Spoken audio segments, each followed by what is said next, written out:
Hi there, Gemini. Thank you for joining me for your weekly forecast for week commencing the 2nd of January. And welcome to the new year. I hope you had a great New Year's Eve. And as you do enter into this new dawn, it's a very exciting set of influences that you're met with. Not least, that on Tuesday of this week, the planet of charm, Venus, is going to be moving to the part of your horoscope that's very much to do with the way you interact with the world at large. Waiting there is going to be Mars and Neptune, which in the first half of this week are going to be combining closely. Now, Neptune's going to continue to just take the edge off Mars's drive, so it's not quite going to give you the clarity of authority that Mars often could in this location, not initially, but by the end of the week, Mars is forging a brilliant angle with Pluto. And if you are wanting to be very businesslike about the prospects for this year, that particular combination is going to give you a huge burst of enthusiasm, drive, and willpower. But of course, you've probably read that Mercury is retrograde, and it is as we sweep into this new week. It continues to twist backwards in Capricorn, but by Thursday, it's going into the sign of Sagittarius, which for you means it's in detriment, but for you, it's about your sector of relating.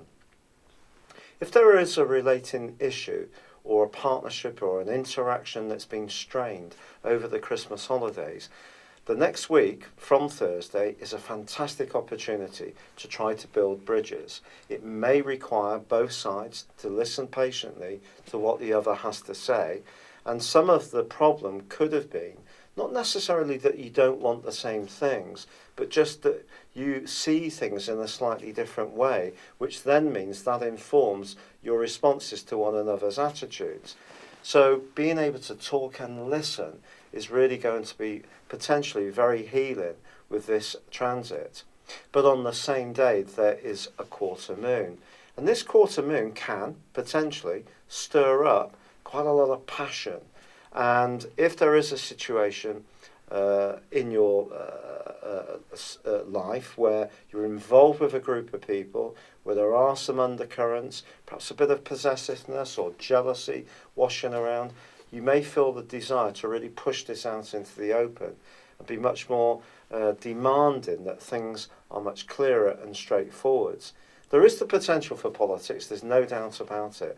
When you've got a clustering of energy in the 8th solar house, it's one of the most political zones because it's about ends but also beginnings. So some things that aren't working, naturally with Pluto in this area, Pluto is all about transformation, may be continuing to die but be renewed. And that's been a process that's for you been going on over the last 7 years. So if you review that period, you'll understand the pattern that's now being impacted in your situation in a much more forceful way, because the sun's in this location at the start of the week, and of course Mercury initially.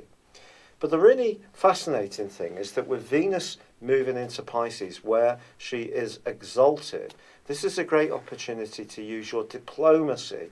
And it's not a case necessarily of demanding attention from others. It's about taking the lead, but in a way which nudges people towards the big picture that perhaps you see and maybe you feel that they don't.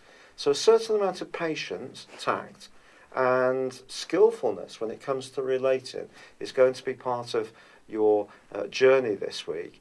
But if you are in a relationship which does feel it's going somewhere really very sincere and at the pace you want, this could be a really important week.